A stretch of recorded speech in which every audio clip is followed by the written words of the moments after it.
সন্তানদের গভর্নমেন্ট সরকার অনুমোদিত ইনস্টিটিউশনে পড়াননি, তাদের আমরা এই এর মধ্যে, আর কেউ যদি ইনকাম ট্যাক্স দিয়ে থাকে তাহলে আপনি কেন নেবেন? মানে এটা একটা আপনার তো নেওয়াই উচিত নয় আমার মনে হয়। তো এটা আমরা দেবার তো কেউ নেই, এটা তো মানুষের টাকা, আপনাদের টাকা, আপনারাই আপনাদের দিচ্ছেন। সুতরাং আমার মনে হয় যে আসল মানুষগুলো যাতে, অনেকে বলছে যে আপনি তো বলেছিলেন, মুখ্যমন্ত্রী বলেছিলেন যে যা লক্ষ্মীর ভাণ্ডারে হবে সেই নামটাই ট্রান্সফার হবে, আর আমরা তো জানতাম না সেই সময় যে কোনো পুরুষ, এত পুরুষ তারা লক্ষ্মীর ভাণ্ডার পেয়েছে, ভাবতে পারেন?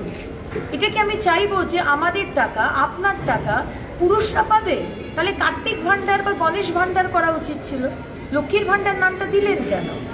সুতরাং দেখুন, এই ডিসিশনসগুলো তো এখন নিতে হচ্ছে, কারণ আমরা চাই না যে কোনো ব্যক্তি যে এলিজিবল নয়, যে মহিলা, তার কাছে টাকাটা যাক বা কোনো পুরুষের কাছে টাকাটা যাক।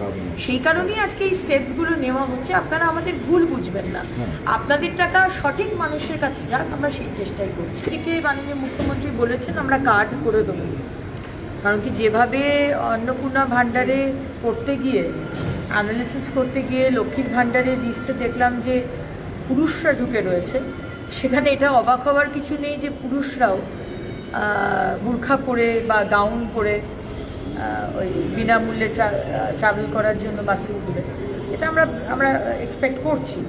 কিন্তু এই মুহূর্তে কার্ডটা করা সম্ভব হচ্ছে না, গ্র্যাজুয়ালি আমরা কার্ড ইস্যু করবো।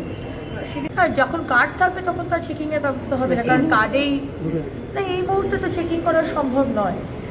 এই মুহূর্তে একজন মহিলা